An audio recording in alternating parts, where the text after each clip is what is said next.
Hello dear students, welcome to Sri Academy of Science Karad. So today we are going to see what is electric intensity at a point on the axis of dipole. आता last lecture मध्ये आपण काय पाहिलं? We have seen electric dipole, we have seen electric dipole moment, बरोबर? म्हणजे electric dipole काय आहे ते पाहिलं, इलेक्ट्रिक डायपोल मोमेंट काय मिळते तेही बघितलं, आणि त्याचबरोबर couple acting on an electric dipole त्याचं एक इक्वेशन बघितलं, जिथं तुम्हाला टॉर्क साठी तुम्हाला इक्वेशन मिळालं, आणि ते इक्वेशन किती होतं? Torque is equal to PE sine theta, बरोबर? म्हणजे टॉर्कचं एक्सप्रेशन तुम्हाला अशा पद्धतीने मिळालं, torque is equal to PE sine theta, आणि तर पी म्हणजेच काय? तर डायपोल मोमेंट म्हणजेच क्यू इंटू 2L, बरोबर? टॉर्क रोटेशन मोशन फोर्स, बरोबर? पी म्हणजे डायपोल मोमेंट, ई म्हणजे इलेक्ट्रिक फील्ड इंटेन्सिटी, आणि theta was the angle between dipole axis and electric field, बरोबर? डायपोल ऍक्सिस आणि इलेक्ट्रिक फील्ड. मग आता आजच्या लेक्चर मध्ये आपल्याला काय बघायचं आहे? आपल्याला इंटेन्सिटी फाइंड करायची आहे. इलेक्ट्रिक इंटेन्सिटी कुठं फाइंड करायची? ऍट ए पॉइंट, बरोबर? म्हणजे एक पॉइंट दिला असेल, त्या पॉइंट वरती इंटेन्सिटी फाइंड करायची. कुठं? On the axis of dipole. म्हणजे पहिल्यांदा मला डायपोल कन्सिडर केला पाहिजे. मग डायपोल मी कन्सिडर केला तो म्हणजे किती? एबी इज द डायपोल, बरोबर? मग आता या डायपोल मध्ये मी पहिल्यांदा एक ऍक्सिस ड्रॉ करून घेतो.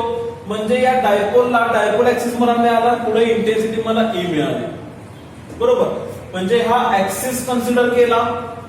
मग ऍक्सिस वरती एक पॉइंट घेतला, तो म्हणजे पी, बरोबर? आणि सेंटर पासून म्हणजे डायपोलच्या सेंटर पॉइंट पासून पी चा डिस्टन्स मला दिलाय, आणि तो म्हणजे किती आहे? तर R. OP is equal to R. OP is equal to R दिलंय, गिव्हन आहे, बरोबर? Let P be a point on the axis at a distance R from O. म्हणजे OP is equal to R. AB किती आहे? AB आपल्याकडे 2L आहे. AB किती? 2L. मग एओ किती? तर स्मॉल एल. आणि ओबी किती? Small L. L plus L म्हणजे 2L, बरोबर? मग आता मी इथं लिहितो AO is equal to L is equal to BO is equal to L. AO is equal to BO is equal to L, बरोबर? आता आपल्याला पी साठी किंवा पी वरती इंटेन्सिटी फाइंड करायची. आता एक आपल्याला असं माहित आहे, ज्या वेळेला पॉझिटिव्ह चार्ज कन्सिडर करतोय त्यावेळेला फील्ड काय असते? Going away from the charge. Field काय असते? Going away from the charge. आणि निगेटिव्ह चार्ज कन्सिडर केला की फील्ड काय असणार आहे? Towards the charge. म्हणजे पॉझिटिव्ह चार्ज असेल तर फील्ड काय असणार आहे? तिथून बाहेर जाणार, आणि निगेटिव्ह असेल तर फील्ड कुठे येणार? त्याच्या जवळ येणार. म्हणजे आता दोन चार्जेस आपल्याकडे आहेत ना, पॉझिटिव्ह एज वेल एज निगेटिव्ह. मग आता पॉझिटिव्ह चार्जेससाठी फील्ड कशी असेल? It will go away from the charge. Charge पासून फील्ड लांब जाईल, आणि निगेटिव्ह चार्ज असल्यामुळे फील्ड काय होईल? त्याच्या जवळ येईल, बरोबर? म्हणजे जर ए पॉइंट वरती चार्ज मी जर मायनस क्यू कन्सिडर केला आणि मायनस क्यू ची इंटेन्सिटी मी जर पी वरती पाहिली तर इंटेन्सिटी मला अशी मिळेल, E1 इन द किंवा directed towards the charge. Electric field intensity is directed towards the charge minus Q. त्याच्या जवळ येणार मायनस क्यू ला. प्लस क्यू कन्सिडर केला तर फील्ड कशी असणार आहे? Going away from the charge. म्हणजे या प्लस क्यू साठी मला फील्ड ही अशी मिळेल, त्याला मी म्हणतो E2. म्हणजे बघा बरं, मायनस क्यू साठी फील्ड कुठे येणार? Towards the charge. आणि प्लस क्यू साठी फील्ड कुठे जाणार? Away from the charge. म्हणजे मायनस क्यू साठी इलेक्ट्रिक फील्ड आत येईल आणि प्लस क्यू साठी इलेक्ट्रिक फील्ड बाहेर जाईल. म्हणजे आता ए पॉइंट वरती जर चार्ज मायनस क्यू कन्सिडर केला तर त्याची फील्ड किती असणार आहे? E1. आणि प्लस क्यू कन्सिडर केला बी पॉइंट वरती तर त्याची फील्ड किती असणार आहे? E2. मग त्याच्या अगोदर मला इलेक्ट्रिक फील्डचं इक्वेशन मला माहित पाहिजे. We have to know the equation of electric field intensity due to a point charge. मग पहिल्यांदा ते इक्वेशन बघा बरं काय असेल. माझं ते इक्वेशन म्हणजे E is equal to 1/4 pi epsilon 0 Q upon R square. हे इक्वेशन आपण पाहिलेलं आहे, आपण ते डिराईव्ह केलंय, इक्वेशन आपल्याला मिळालंय. मग आता त्याची डायग्राम जर तुम्ही बघितली तर ती डायग्राम पहिल्यांदा बघून घ्या आणि मग इथं अप्लाय करा. इथं तुम्हाला ते अप्लाय करायचंय, इक्वेशन पण लिहायचंय. ओ पॉइंट आहे, प्लस क्यू आहे, इथं तुम्हाला इलेक्ट्रिक फील्ड मिळाली इंटेन्सिटी. इथं पॉइंट ए कन्सिडर केला, इथं चार्ज प्लेस केला आणि तो चार्ज म्हणजे टेस्ट चार्ज, तो म्हणजे Q0 आणि या दोघांच्या मधला डिस्टन्स म्हणजे R. बरोबर. आता ह्या पॉइंट ए वरती आपण इंटेन्सिटी फाइंड केली आणि ती इंटेन्सिटी म्हणजे एवढी, is equal to 1/4πε0 Q upon R square. मग आता हा आर कुठला आहे, तर ह्या चार्ज पासून त्या पॉइंट पर्यंतचा डिस्टन्स, चार्ज पासून पॉइंट पर्यंतचा डिस्टन्स. म्हणजे इथं पण मला इंटेन्सिटी फाइंड करत असताना ह्या मायनस क्यू पासून पी चा डिस्टन्स आणि प्लस क्यू पासून पी चा डिस्टन्स हे मला मिळालं पाहिजे या इक्वेशन नुसार. म्हणजे ऑलरेडी मी प्रूव्ह केलंय इंटेन्सिटी. मग हा जो आर आहे तो म्हणजे या चार्ज पासून त्या पॉइंट पर्यंतचा डिस्टन्स आणि तो किती होता आपल्याकडे आर, तो मिळाला आर स्क्वेअर. मग आता मला मायनस क्यू साठी मी जर इंटेन्सिटी बघत असेल तर या मायनस क्यू पासून या पी चा डिस्टन्स मला माहित पाहिजे, म्हणजेच मला एपी माहित पाहिजे. मग आता एपी मला किती मिळेल, एपी मला किती मिळेल बघा. मग त्यासाठी मला ओपी मला माहित आहे तो म्हणजे आर आणि ओए मला माहित आहे तो म्हणजे एल. म्हणजे एपी मला किती मिळणार आहे, R plus L. AP is equal to R plus L. बरोबर. मग आता तसंच प्लस क्यू साठी, मग आता प्लस क्यू पॉइंट कुठे आहे, बी वरती आहे. बी पासून तुम्हाला डिस्टन्स पाहिजे म्हणजे पी पर्यंतचा. म्हणजे जसा एपी मिळाला तसाच मला बीपी मला घ्यायचा आहे. बरोबर. एपीचा डिस्टन्स जसा मी मेजर केला तसा मला बीपीचा डिस्टन्स पण मला काय करावं लागेल, डिस्टन्स मेजर करावं लागेल. आणि बीपीचा डिस्टन्स मला इथं दिलेला नाही, पण मला ओपी दिलाय. ओपी मधनं मी ओबी काय करू शकतो, मायनस करू शकतो, की जिथं मला हा डिस्टन्स मला काय मिळेल, आर मायनस एल. म्हणजे BP is equal to R minus L. समजलं. एपीचा डिस्टन्स मी फाइंड केला, AP is equal to R plus L. बीपीचा डिस्टन्स फाइंड केला, मला ओपी माहित आहे, मला त्यातनं बीओ फक्त काय करायचं, वजा करायचा आहे. म्हणजेच मला काय मिळेल, टोटल मायनस एल. म्हणजेच BP is equal to R minus L. समजले तर बरे, कळलं. ओके. आता इक्वेशन आपल्याला लिहायचं आहे. आता एक इक्वेशन तयार करायचं आहे आपल्याला. मग आता इक्वेशन कसं मिळतंय बघा. आता मी असं म्हणेन, electric field intensity, electric field intensity at P due to charge. कोणता चार्ज घेऊया, minus Q at A. Electric field intensity at P due to charge minus Q at A. म्हणजे मायनस क्यू हा ए वरती असेल तर तिथून तुम्हाला पी वरती इंटेन्सिटी किती मिळेल, तर ती म्हणजे E1 इज इक्वल टू 1/4πε0. कोणता चार्ज आहे, मायनस क्यू, त्याचा मॅग्निट्यूड कन्सिडर करतो म्हणजेच क्यू आला. अपॉन डिस्टन्स किती, एपी चा स्क्वेअर, एपी स्क्वेअर. बरोबर. पण एपी किती आपल्याकडे, AP is equal to R plus L. तुम्ही इथला आर घ्यायचा नाही, हा आर कुठला आहे, पॉइंट ओ पाशीचा आहे. मग आता ओ पाशी तुमचा कोणता चार्ज नाहीये, ना प्लस क्यू आहे ना मायनस क्यू. तुम्हाला डिस्टन्स कुठला मेजर करायचा आहे, from the charge to the point. Charge पासून त्या पॉइंट पर्यंत डिस्टन्स मेजर करायचा आहे. आणि तो डिस्टन्स किती आहे, एक म्हणजे एपी मायनस क्यू ला आणि बीपी प्लस क्यू ला. त्यामुळे E1 मिळतोय तुम्हाला मायनस क्यू साठी, त्यामुळे एपीचा डिस्टन्स मी मेजर करणार म्हणजे एपी स्क्वेअर. मग एपी किती आहे माझ्याकडे, आर प्लस एल. म्हणजेच E1 is equal to 1/4πε0 Q upon AP म्हणजेच आर प्लस एल स्क्वेअर आहे, त्यामुळे इथे येणार स्क्वेअर. हे झालं आपलं इक्वेशन नंबर फर्स्ट. समजलं मला. ठीक आहे. आता बघा त्याच पद्धतीनं मला काय करायचं आहे, इंटेन्सिटी मला पी वरती फाइंड करायचं, पण कोणता चार्ज ना, प्लस क्यू. डिस्टन्स किती, बी वर पासून. म्हणजेच electric intensity electric intensity at P due to charge, कोणता चार्ज येणार, plus Q at B is, किती येणार इक्वेशन बघा बरं, सेम इक्वेशन, E1 च्या ऐवजी येणार E2 किती आहे, E2 is equal to 1/4 pi epsilon 0, magnitude येणार प्लस Q, मग आता Q अपॉन इथला डिस्टन्स म्हणजे किती, BP स्क्वेअर, पण BP चा डिस्टन्स किती आपल्याकडे R मायनस L, मग ती व्हॅल्यू मी इथं पुट करतो, म्हणजे किती येणार, E2 is equal to 1/4 pi epsilon 0 Q upon R minus L bracket square, equation number second. समजलं. E1 ची डायरेक्शन कुठे आहे, टुवर्ड्स द चार्ज, E2 ची डायरेक्शन कुठे आहे, अवे फ्रॉम द चार्ज, बरोबर.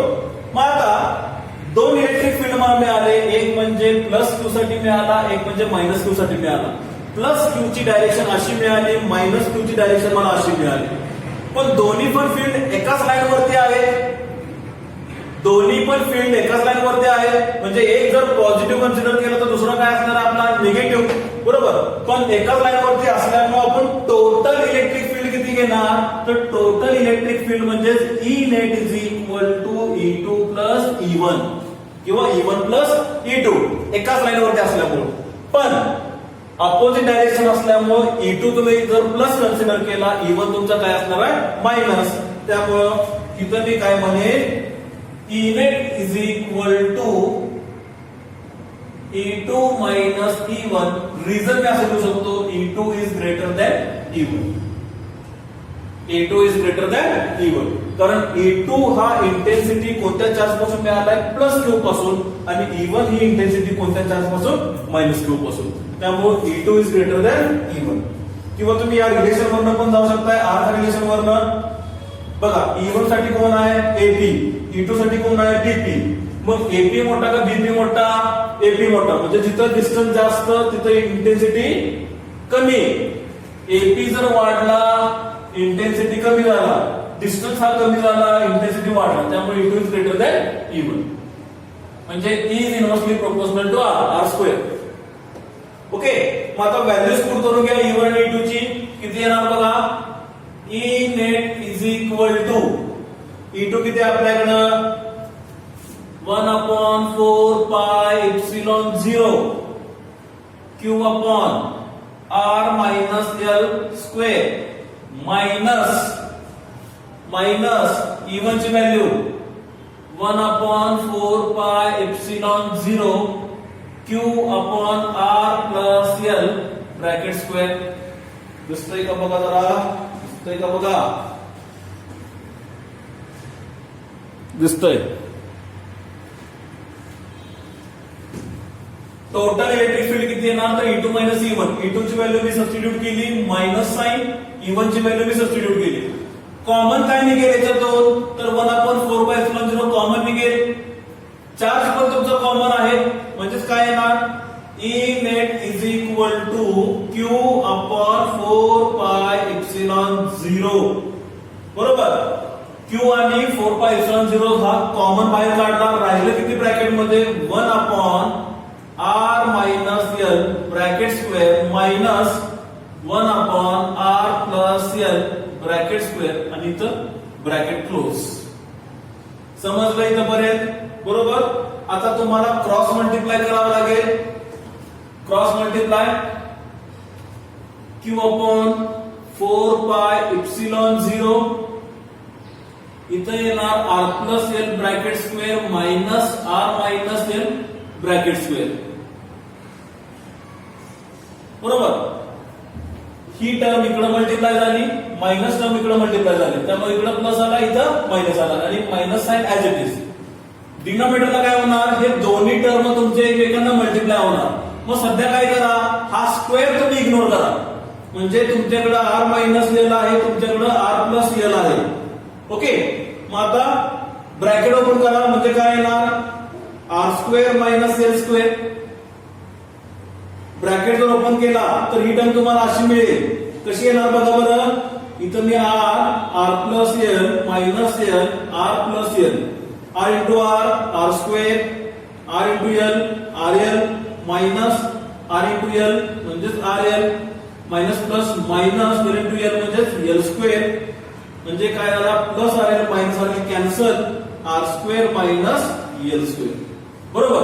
म्हणजे या टर्मसाठी तुम्हाला काय मिळणार आहे R square minus L square आणि ह्या दोघांना स्क्वेअर आहे ह्याला पण स्क्वेअर आहे ह्याला पण स्क्वेअर आहे मग ह्याला कॉमन मी काय करतो एक्स स्क्वेअर घेतो म्हणजे किती येणार equation R square minus L square bracket square.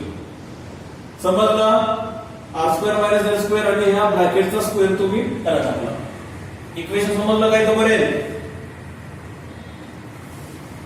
Okay आता तुम्हाला फॉर्म्युला घ्यायचा आहे ए प्लस बी होल स्क्वेअर किंवा ए मायनस बी होल स्क्वेअर दोन्ही पण फॉर्म्युला तुम्हाला इथे यूज करायचे आहेत. ए प्लस बी होल स्क्वेअर ए मायनस बी होल स्क्वेअर काय फॉर्म्युला आहे ए स्क्वेअर प्लस 2ab प्लस बी स्क्वेअर ए स्क्वेअर मायनस 2ab प्लस बी स्क्वेअर पण इथल्या मायनस साइन मुळे ते साइन काय होते चेंज होते. बघा बरं Q upon 4 pi epsilon 0 bracket मध्ये घेतो इथं आर स्क्वेअर प्लस 2rl प्लस L square minus R square minus काय होणार प्लस 2rl प्लस तर काय होणार मायनस एल स्क्वेअर आणि हे पूर्ण term divided by R square minus L square bracket square. जागा नसल्यामुळे मी त्याला खाली लिहिले तुम्ही तसं लिहू नका तुम्ही सरळ समोर लिहा. ओके आता कॅन्सल काय होतंय बघा plus R square minus R square R square काय झाला cancel plus L square minus L square ते पण काय झाले कॅन्सल प्लस 2rl किती मिळेल plus 4rl Q upon 4 pi epsilon 0 किंवा 2rl प्लस 2rl म्हणजेच 4rl upon R square minus L square bracket. समजले का बरे समजला. इथं इकडचं जरा रब करतो किंवा पॉज करून काय करा थोडं हे लिहून घ्या पॉज करून लिहून घ्या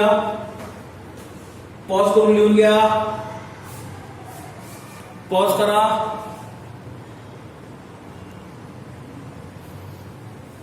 चला पुढं E net is equal to Q upon 4 pi epsilon 0 Q upon 4 pi epsilon 0 इथं 4 आहे ना मी ती टर्म अशी लिहितो 2 into 2rl divided by R square minus L square bracket square. काय केलंय फक्त 4 मी काय केलं स्प्लिट केला कसं स्प्लिट केला तर 2 into 2 बरोबर 2 2 जा 4 म्हणजे 4rl बरोबर. आणि आता लिहिताना मी असं लिहितो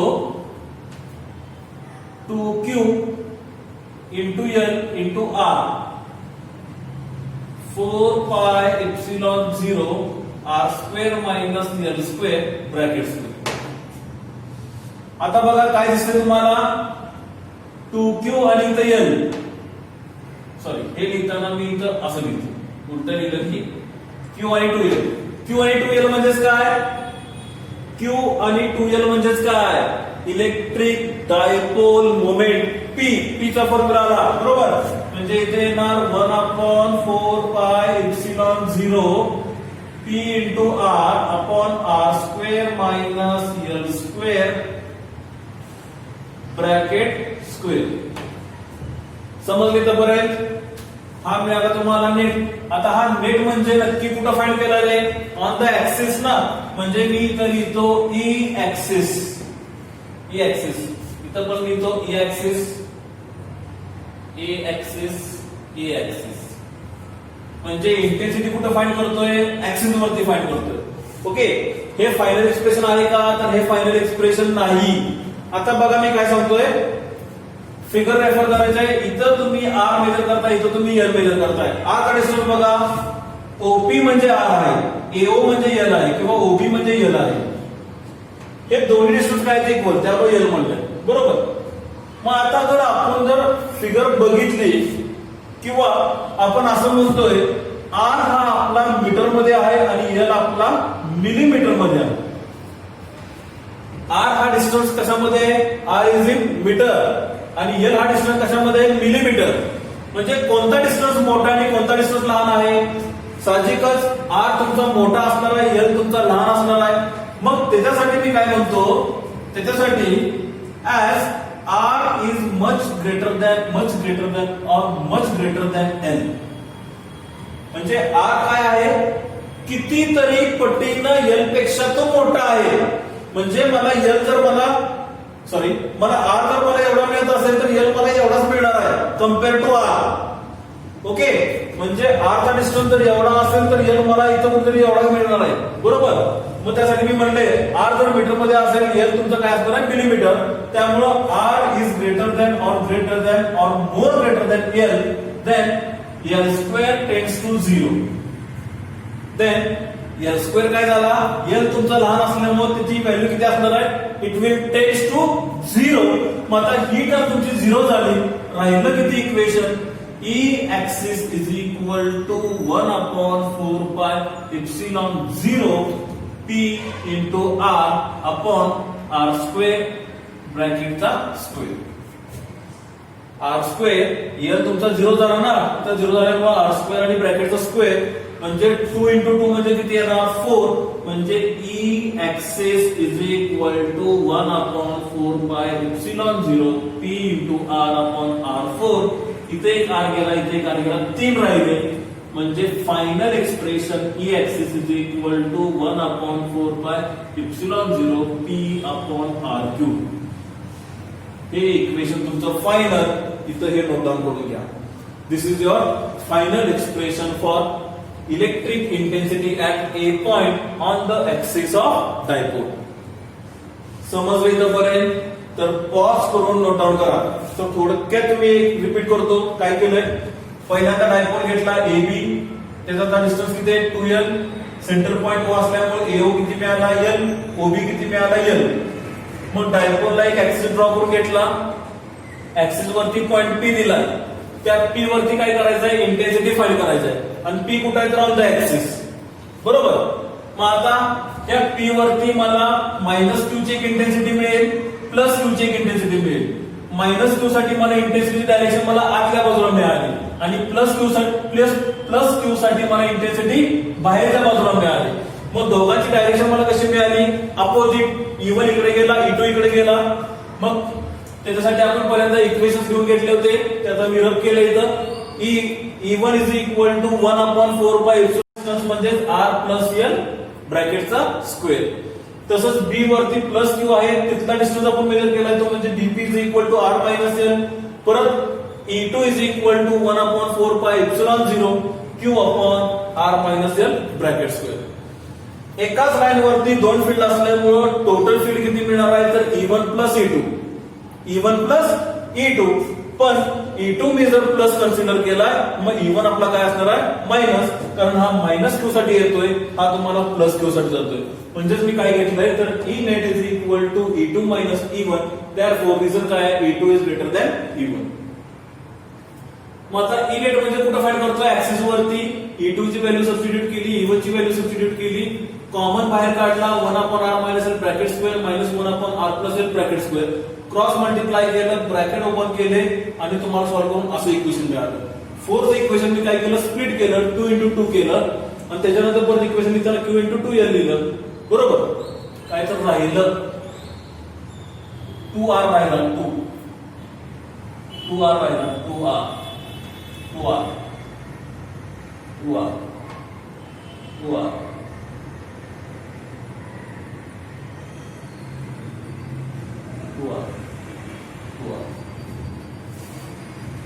काय केलं? Sorry by mistake. 2 into 2 केलं तर 2 ह्याला मल्टिप्लाय केला L ला, त्यामुळे काय झालं? Q into 2L आणि एक 2 राहिलेला शिल्लक. बरोबर. 2 to the 4. मग Q into 2L म्हणजे किती? P. मग P into 2R.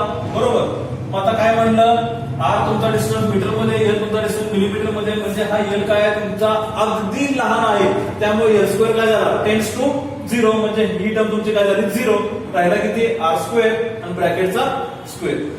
मग आता काय केलं, 2 टू द 4 मल्टिप्लाय झाला, 4 आला, इथं 2 आर आहे, इथला एक आर गेला, इथला एक आर गेला, 3 राहिला. E axis is equal to 1/4π 2p upon r cube. p म्हणजे काय, electric dipole moment which is having direction from a to b किंवा -q टू +q. तर पॉज करून हे नोट डाऊन करून घ्या. आपल्याला पुढचा पॉइंट घ्यायचा आहे. पॉज करा आणि हे नोट डाऊन करून घ्या. पॉज करून नोट डाऊन करा.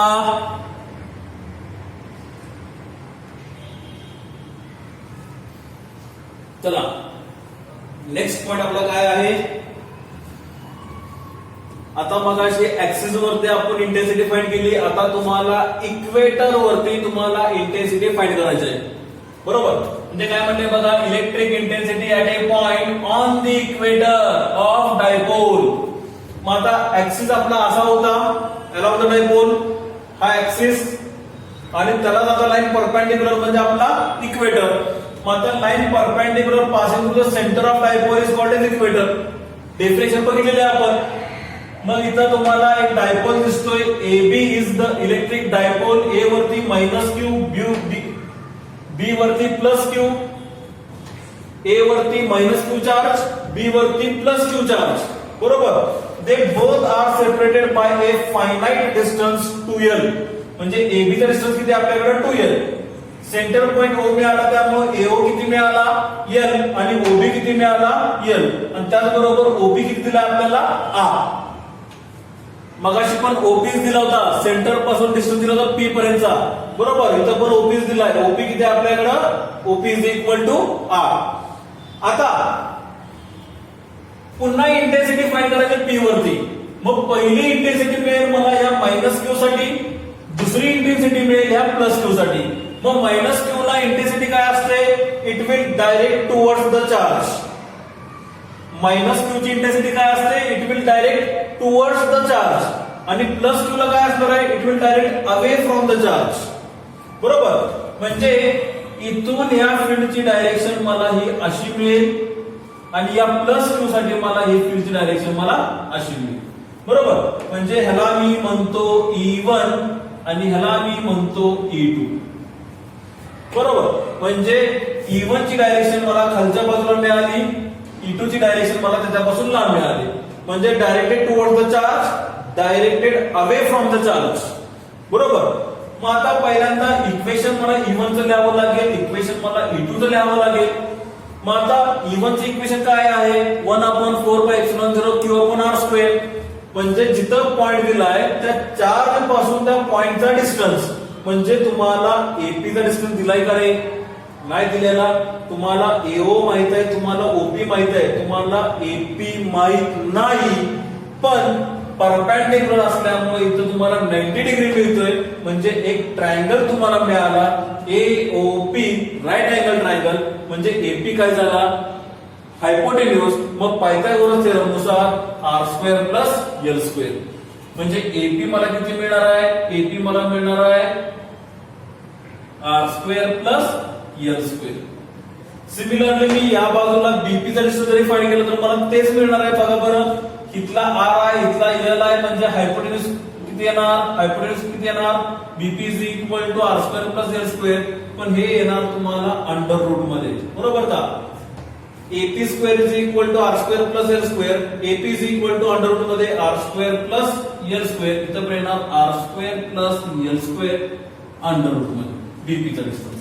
म्हणजे AP is equal to BP, AP is equal to BP is equal to under root r² + l². म्हणजे AP चा डिस्टन्स पण तेवढाच मिळतोय आणि BP चा डिस्टन्स पण तुम्हाला तेवढाच मिळतोय. बरोबर, मग आता इंटेन्सिटी बघा कशी येणार. मी असं लिहितो, electric intensity at P due to charge -q at A is किती येणार, -q ऍट A इज. म्हणजे या -q साठी इंटेन्सिटी फाइंड करायची. किती intensity, E1 is equal to 1/4πε0 q, magnitude consider केलाय q, अपॉन AP चा स्क्वेअर अपॉन AP स्क्वेअर, बरोबर, AP स्क्वेअर. मग E1 is equal to 1/4πε0 Q upon AP square. इथं आपल्याला AP आणि BP मिळतोय. मग AP स्क्वेअर किंवा BP स्क्वेअर किती मिळणार आहे, तर फक्त R square plus L square. Square term मध्ये पाहिजे, हा स्क्वेअर काढलाय म्हणजे इकडे स्क्वेअर रूट गेला, स्क्वेअर आला म्हणजे फक्त काय मिळणार आहे, R square plus L square. म्हणजे इथे मला मिळेल R square plus L square. याला म्हणू equation number first. Equation number first. तसंच मी काय लिहिणार, तसंच मी लिहिणार electric intensity at P due to charge plus Q at B is. म्हणजे आता -Q चार्ज कुठे आहे, B वरती आहे, तिथून तुम्हाला पॉइंट B वरती इंटेन्सिटी किती मिळणार, तर ती म्हणजे E2. मग आता E2 किती येणार बरोबर equation, E2 is equal to 1/4πε0 Q upon, बघा डिस्टन्स कुठला येणार, B पासून P पर्यंत, म्हणजेच किती, तर BP स्क्वेअर. पण BP स्क्वेअरचा डिस्टन्स किती आहे आपल्याकडे, तर E2 is equal to 1/4πε0 Q upon R square plus L square. Equation number second. Equation number second. म्हणजे -Q साठी पण इंटेन्सिटी मला E1 मिळाली, +Q साठी पण इंटेन्सिटी मला E2 मिळाली. मग तुम्ही जर दोन्ही इक्वेशन्स बघितले, इक्वेशन 1 आणि इक्वेशन 2, तर दोन्ही इक्वेशन्स तुम्हाला सेमच दिसतील. दोन्ही इक्वेशन सेम आहेत.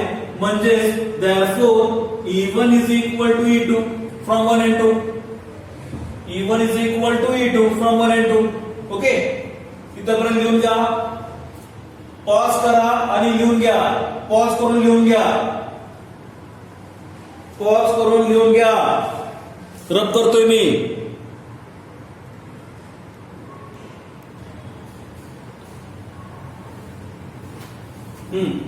काय मिळालं equation, E1 is equal to E2.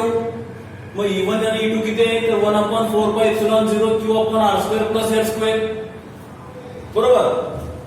आता जर तुम्ही फिगर बघितली तर पॉइंट ए साठी इंटेन्सिटी आत येतोय, पॉइंट बी साठी इंटेन्सिटी बाहेर जातोय. पण E1 आणि E2 हे एकाच लाईन वरती आहेत का रे, एकाच लाईन वरती नाहीयेत. मगाशी आपण ऍक्सिस बघितला होता, हा ऍक्सिस होता, E2 तुम्हाला इकडे मिळाला, तिथं तुम्हाला E1 इकडे मिळाला, एकाच लाईन वरती दोन होते, बरोबर, अपोजिट डायरेक्शनला. पण इथं तसं काहीच नाहीये. इथं E1 दुसरीकडे निघालाय, E2 दुसरीकडे निघालाय, दोघांची डायरेक्शन पण तुम्हाला डिफरंटच मिळते, बरोबर. मग आता मला काय करावं लागेल, मला या E1 साठी आणि या E2 साठी मला कॉम्पोनंट घ्यावं लागेल, की जेणेकरून मला त्या E1 आणि E2 ची मला डायरेक्शन समजेल. मग आता कॉम्पोनंट काय असतो, तर जिथं तुम्हाला एक व्हॅल्यू दिलेलं आहे, त्या व्हॅल्यूचे तुम्हाला दोन कॉम्पोनंट मिळतील, आणि हे दोन्ही कॉम्पोनंट त्या व्हॅल्यू साठी काय असणार आहेत, ते तुम्हाला परपेंडिक्युलर मिळतील. जे तुम्हाला मी मागच्या लेक्चर मध्ये पण सांगितलं होतं कुठेतरी, की तुम्हाला स्केलर्स आणि वेक्टर्स मध्ये कॉम्पोनंट कसे घ्यायचे हे तुम्हाला सांगितलंय. एक उदाहरण पण देतो, तुम्हाला आठवत असेल बघा. एक पाथ आपला इकडे असेल, एक पाथ आपला इकडे असेल, तर याचा रिझल्ट म्हणजे याचा मीन कुठं मिळणार आहे, तर सेंटर, बरोबर. म्हणजे हा जो दिसतोय तुम्हाला हा रिझल्टंट म्हणजे E1 असेल किंवा तो E2 असेल, आणि त्याचे हे दोन काय असणार आहेत, कॉम्पोनंट, आणि हे कॉम्पोनंट काय असणार आहे, एकमेकांना परपेंडिक्युलर, बरोबर. म्हणजे E2 चे मला दोन कॉम्पोनंट मिळतील, आणि त्याचबरोबर E1 चे मला दोन कॉम्पोनंट मिळतील. मग आता त्यासाठी काय केलंय, इथं आपल्याला एक अँगल दिलाय, तो म्हणजे थीटा. PAO किती आहे, थीटा. तर सिमिलरली इकडचा अँगल पण किती असणार आपला, थीटाच, बरोबर. आता मी काय करतो, इथं एक लाईन ड्रॉ करून घेतो. ड्रॉ नाही केली चालेल, पण त्याचे कॉम्पोनंट तुम्हाला तिकडे मिळणार, तुम्ही सांगतोय. आता कॉम्पोनंट कसे मिळतात बघा. आता एक कॉम्पोनंट मला इकडे असं मिळणार, एक कॉम्पोनंट मला इकडे मिळणार या E2 साठी, कारण हे दोघं काय झाले, परपेंडिक्युलर झाले का, बरोबर. म्हणजे एक कॉम्पोनंट मला इकडे मिळाला, एक कॉम्पोनंट मला इकडे मिळाला, आणि हा त्याचा काय झाला, रिझल्टंट. तसंच इकडे मला E1 मिळतोय, म्हणजे एक कॉम्पोनंट मला इकडे मिळाला, एक कॉम्पोनंट मला इकडे मिळाला. कारण हा परपेंडिक्युलर झाला, तसेच हे परपेंडिक्युलर झाले. बरोबर समजलं? तर तुम्हाला हे असं काहीतरी दिसेल. इकडं मिळेल तुम्हाला E2, इकडं मिळेल तुम्हाला E1. E2 चे हे दोन कॉम्पोनंट आणि E1 चे पुन्हा हे दोन कॉम्पोनंट. बरोबर. जर हा अँगल थिटा असेल तर हा अँगल किती मिळेल? थिटा. हा जर अँगल थिटा असेल तर हा अँगल किती येणार? थिटा. आणि हा अँगल जर थिटा असेल तर हा अँगल किती येणार? थिटा. इथं येणार रिजन अल्टरनेटिव्ह अँगल्स, इथं येणार रिजन करस्पॉन्डिंग अँगल्स. बरोबर. मग आता मी काय करतो, इथून मी एक परपेंडिक्युलर ड्रॉ करून घेतो. इथं मला 90 डिग्री मिळेल, हा 90 डिग्री परपेंडिक्युलर. इथं 90 नाही, इथं 90 येणार परपेंडिक्युलर. 3 डायमेन्शनल डायग्राम आहे, त्यामुळे व्यवस्थित समजून घ्या. इथं तुम्हाला 90 डिग्री मिळाला, परपेंडिक्युलर इथं आला, म्हणजेच तुम्हाला हा काय झाला? हा तुम्हाला हायपोटेन्यूज मिळाला. म्हणजे हा तुमचा हायपोटेन्यूज, म्हणजे इथून तुम्हाला असं काहीतरी मिळेल. हा परपेंडिक्युलर. बरोबर. हा परपेंडिक्युलर. आता इथं तुम्हाला त्या E2 चे कॉम्पोनंट मिळणार आहे. E2 चे कॉम्पोनंट म्हणजे जर हा ट्रायंगल जर असेल आणि हा 90 डिग्री असेल तर इथं मी साईड देतो A, B आणि C. तर इथं अँगल आपल्याला थिटा दिलाय, तर काय येतंय बघा बरं. तर हा जर थिटा असेल किंवा इथं देतो मी थिटा, म्हणजे तुम्हाला ते सोपं जाईल. इथं जर तुम्हाला थिटा दिला तर तुम्हाला काय करायचं आहे, त्याचे दोन कॉम्पोनंट घ्यायचे आहेत. म्हणजे हा तुमचा E2 कन्सिडर करा, E2. बरोबर. अपोजिट टू द हायपो म्हणजे sine theta. Sine theta is equal to A upon C, म्हणजेच A is equal to C sine theta. बरोबर का? साइन थिटा म्हणजे अपोजिट टू द हायपो. तसंच कॉस थिटा किती येणार? Cos theta is equal to adjacent to the hypo, म्हणजेच B upon C, म्हणजेच B is equal to C cos theta. बरोबर का? आता C कुठं म्हणलंय? इकडं म्हणलंय का C? मग हा C म्हणजेच कोण आहे? E2. C म्हणजेच कोण आहे? E2. मग C च्या ठिकाणी मी E2 पुट करतो. E2. बरोबर. म्हणजे दोन कॉम्पोनंट मला काय मिळाले? एक म्हणजे E2 sin थिटा, दुसरा म्हणजे E2 cos थिटा. पण आता E2 sin थिटा कुठे घ्यायचा आहे? A साठी घ्यायचा आहे. तर A कुठे आहे बघा बरं. व्हर्टिकल आहे का हॉरिझॉन्टल आहे? व्हर्टिकल आहे. मग व्हर्टिकल असल्यामुळे मला तो कॉम्पोनंट इकडे मिळाला E2 sin थिटा. हा इकडे मिळाला E2 sin थिटा वरच्या बाजूला. आणि B is equal to E2 cos theta. B कुठे आहे तुमचा? हॉरिझॉन्टल. हॉरिझॉन्टल म्हणजे हा इकडे मिळाला, म्हणजे इथे येणार तुम्हाला E2 cos theta. E2 cos theta. समजले का दोन कॉम्पोनंट? A कुठे आहे तुमचा? व्हर्टिकली. मग व्हर्टिकलला तुम्हाला मिळाला E2 sin थिटा, हॉरिझॉन्टलला मिळाला तुम्हाला E cos थिटा. इथं अजून एक ट्रिक आहे. जिथं ट्रायंगल कन्सिडर होईल, जिथं अँगल थिटा आहे, तर थिटाच्या अँगलच्या साइडला तुम्ही कॉस थिटा घ्यायचा. थिटाची जी साइड असेल अँगलला, त्या साइडला तुम्हाला काय घ्यायचंय? कॉस थिटा घ्यायचंय. The side to the angle is cos theta. म्हणजे थिटाच्या बाजूला तुम्हाला काय मिळणार? त्या साइडला कॉस थिटा. मग आता इथं पण मी परपेंडिक्युलर ड्रॉ केला, इथं पण 90 डिग्री मिळाला 90 डिग्री. मग थिटाची जी साइड आहे तिथं मला काय मिळणार? E1 cos थिटा आणि इकडे मिळणार E1 sin थिटा. म्हणजे इकडे मिळेल तुम्हाला E1 sin थिटा, इकडे मिळेल तुम्हाला E1 cos थिटा. समजलं का? हा अँगल थिटा, इकडचा अँगल थिटा. इथून तुम्ही परत परपेंडिक्युलर ड्रॉ केला 90 degree, opposite to the hypo, adjacent to the hypo. Adjacent कुठे आहे? हॉरिझॉन्टल. हॉरिझॉन्टलला किती मिळाला? E1 cos theta. समजले हे कॉम्पोनंट? ते व्यवस्थित समजून घ्या आणि त्याचं काय डाऊट असेल तर परत मला नंतर विचारा. ओके. मग आता बघा, तुम्हाला E1 चे पण दोन कॉम्पोनंट मिळाले आणि E2 चे पण दोन कॉम्पोनंट मिळाले. आता तुम्ही जर ही लाईन जर पाहिली, ही लाईन, तर ही लाईन कशी आहे रे? वरच्या बाजूला निघालाय E2 sin थिटा, खालच्या बाजूला निघालाय E1 sin थिटा. दोघांची डायरेक्शन कशी आहे? अपोजिट. त्यामुळे हे दोघे एकमेकांना काय करतील? एकमेकांना कॅन्सल करतील. कारण E1 ची व्हॅल्यू काय आहे? E2 किंवा E2 ची व्हॅल्यू किती आहे? E1. त्यामुळे हे दोघं काय होणार? एकमेकांना कॅन्सल. मग राहिलं किती? E2 चा एक कॉम्पोनंट इकडे आलाय, E1 चा एक कॉम्पोनंट इकडे आलाय. दोन्ही पण कॉम्पोनंट काय होतात, एकमेकांना ऍड होतात, कारण दोघांची पण डायरेक्शन काय आहे, सेम आहे. इवन कॉस थिटा इकडे येतोय, इंटू कॉस थिटा इकडे येतोय, दोघांची डायरेक्शन काय आहे, सेम. त्यामुळे टोटल फील्ड मला किती मिळेल, even cos theta plus into cos theta म्हणजे 2 इवन कॉस थिटा किंवा 2 इंटू कॉस थिटा. बरोबर.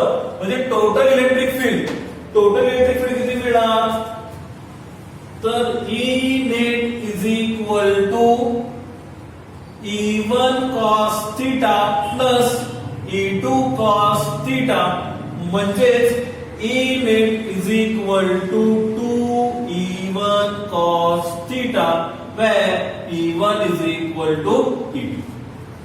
समजलं. E1 काय आहे, E2 ला इक्वल आहे, अगोदर आपण प्रूव्ह केलंय. बरोबर. मग इथं E1 ची व्हॅल्यू घ्या किंवा इथं E2 ची व्हॅल्यू घ्या. इथं एक तर तुम्हाला 2 E1 cos थिटा मिळेल किंवा 2 E2 cos थिटा मिळेल. बरोबर. Okay.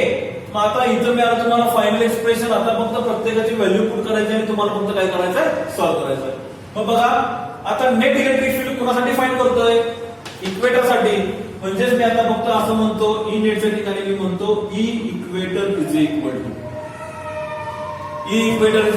To 2.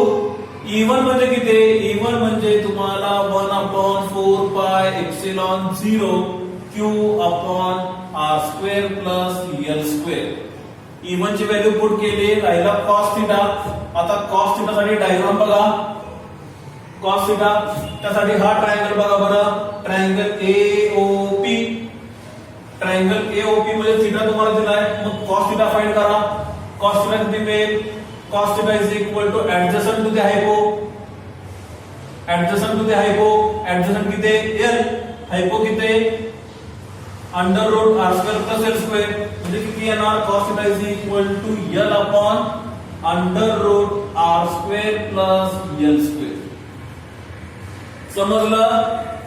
cos theta adjacent to the hypo, adjacent किती L, hypo किती under root R square plus L square, L upon under root R square plus L square. समजलं.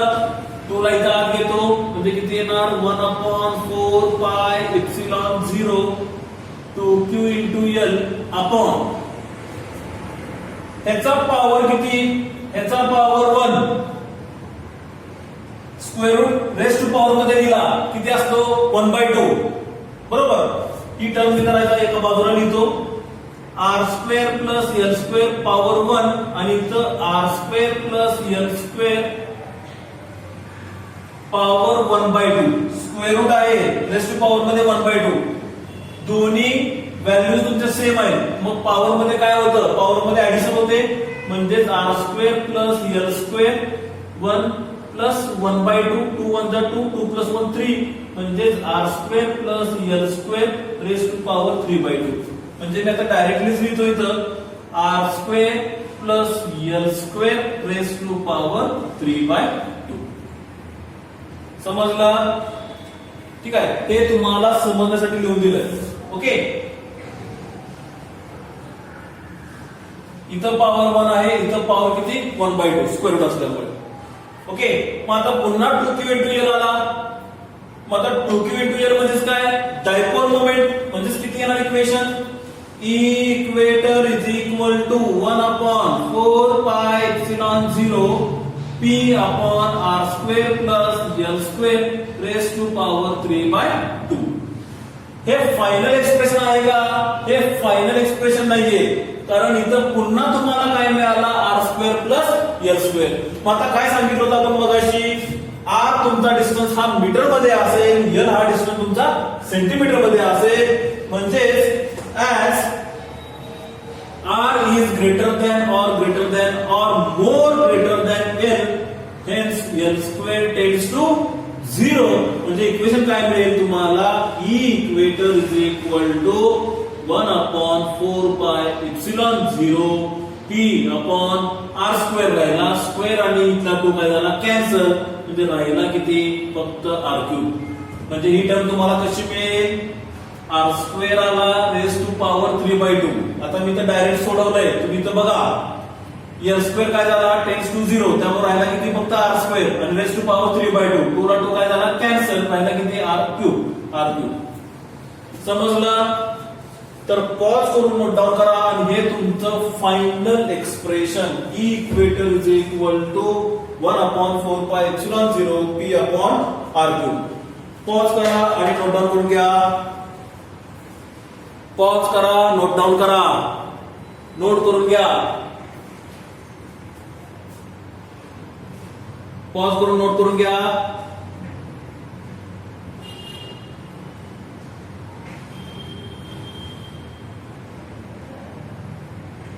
झालं.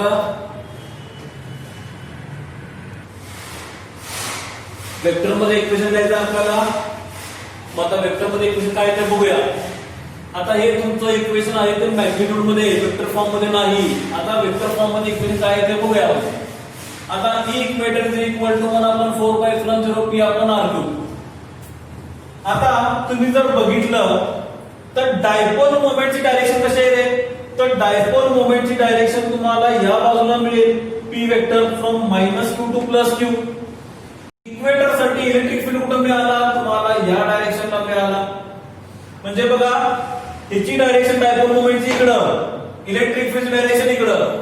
म्हणजे dipole moment इकडे गेला, electric field इकडे आला, दोघांची डायरेक्शन कशी झाली अपोजिट.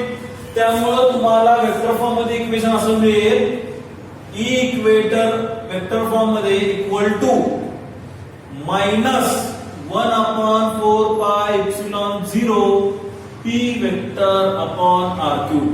हे तुमचं वेक्टर फॉर्मचं equation. Minus sign that is dipole moment and electric field, they both are in the opposite direction. Both are in the opposite direction.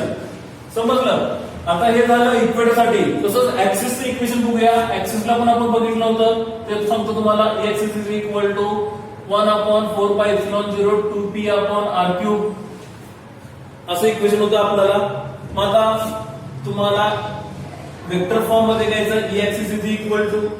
आता ऍक्सिसला तुमची डायग्राम अशी होती, इथं ए पॉइंट, इथं बी पॉइंट, -q+q, इथं पी पॉइंट, बरोबर. आता डायपोल मोमेंट तुम्हाला इकडच मिळाला, इलेक्ट्रिक फील्ड पण तुम्हाला इकडच मिळाला. कारण E2 is greater than E1 असं म्हणलं होतं ना आपण. E2 ची इंटेन्सिटी जास्त आहे, त्यामुळे इलेक्ट्रिक फील्ड पण तुम्हाला इकडच, डायपोल मोमेंट पण तुम्हाला इकडच. ते both are in the same direction. म्हटल्यानंतर E axis vector is equal to 1/4πε0 2p vector upon r³. हे तुमचं वेक्टर फॉर्मचं इक्वेशन. ऍक्सिस आणि हे इक्वेटर. नोट करा, नोट करा हे. आणि हे इक्वेशन लिहिताना तुमच्या त्या वरच्या इक्वेशन मध्ये लिहा, इथं खाली लिहू नका. ते मगाशी लिहून द्यायचं राहिलं. हे इक्वेशन वेक्टर फॉर्मचं वरतीच लिहा. तिथं इक्वेशन हे लिहिले तिथं, बरोबर. तिच्या खाली हे लिहा. जागा नसेल तर त्याच्या पुढे लिहा. ओके, वेक्टर फॉर्मचं समजलं. इथंपर्यंत इक्वेटरचं इक्वेशन मिळालं, ई ऍक्सिसचं इक्वेशन मिळालं. आता दोघांचं कंपॅरिझन बघा. दोघांचं कंपॅरिझन बघा. इथं बघा, वेक्टर फॉर्मचं इक्वेशन बघू नका. इथं बघा 1/4πε0 1/4πε0 p/r³, p/r³. म्हणजे तिथला 2 जर सोडला तर इक्वेशन तुमचं दोघांचं एकच मिळतंय. मग आता ह्या दोघांचं रिलेशन मला एकत्र लिहायचं आहे, बरोबर. मग मी असं लिहू का, E axis is equal to तिथला 2 मी ऍज इट इज लिहितो 2. मग आता 1/4πε0 p/r³. म्हणजेच काय आहे रे, ई इक्वेटर 1/4πε0 p/r³. म्हणजे 2 मी आयाचा घेतला, बाकीची टर्म मला ही मिळते. म्हणजे इथं मला काय मिळणार आहे, ई इक्वेटर. म्हणजे ऍक्सिसची इंटेन्सिटी काय आहे तुमची, इक्वेटर पेक्षा डबल आहे. Twice greater than equator. म्हणजे इक्वेटर तुमचा काय आहे, कमी आहे, ऍक्सिस तुमचा काय जास्त आहे. समजलं. कारण फिगर मध्ये तुम्हाला कळतंय, इथं दोघांची डायरेक्शन अपोजिट आहे, तिथं दोघांची डायरेक्शन सेम आहे. एका डायरेक्शन असल्यामुळे तर फील्ड तुम्हाला चांगली जास्त मिळाली, ऍक्सिसला, इक्वेटरला तुम्हाला कमी मिळाली. समजलं इथंपर्यंत. तर प्लीज नोट डाऊन करून घ्या, नोट करून घ्या. हे झालं तुमचं ऍक्सिस साठी इंटेन्सिटी ऍज वेल एज तुमचं इक्वेटर साठी इंटेन्सिटी. समजलं. तर आजचं लेक्चर आता आपण इथंच थांबवतोय. होप सो तुम्हाला लेक्चर आजचं आवडलं असेल. तुम्हाला सगळ्या कन्सेप्ट क्लिअर झाल्या असतील आणि त्यातून जर तुम्हाला काही डाऊट असेल तर प्लीज तुम्ही मला कॉल करू शकता, तुम्ही मला व्हॉट्सअप मेसेज करा, तुम्हाला डाऊट तो क्लिअर करून दिला जाईल. बरोबर. जर तुम्हाला आजचं लेक्चर जर आवडला असेल तर प्लीज त्याला लाईक करायला विसरू नका. आणि जर चॅनलला सबस्क्राईब केलं नसेल तर प्लीज त्या चॅनलला सबस्क्राईबही करा आणि त्याचबरोबर तुम्ही तुमच्या मित्रांच्या बरोबर हा व्हिडिओ शेअर करा. ठीक आहे. कळालं? Thank you for today lecture. एकच पॉईंट राहतोय तो मी उद्याच लेक्चरला घेतो आणि तिथं आपला टॉपिक काय होतोय पूर्ण होतोय. थँक्यू.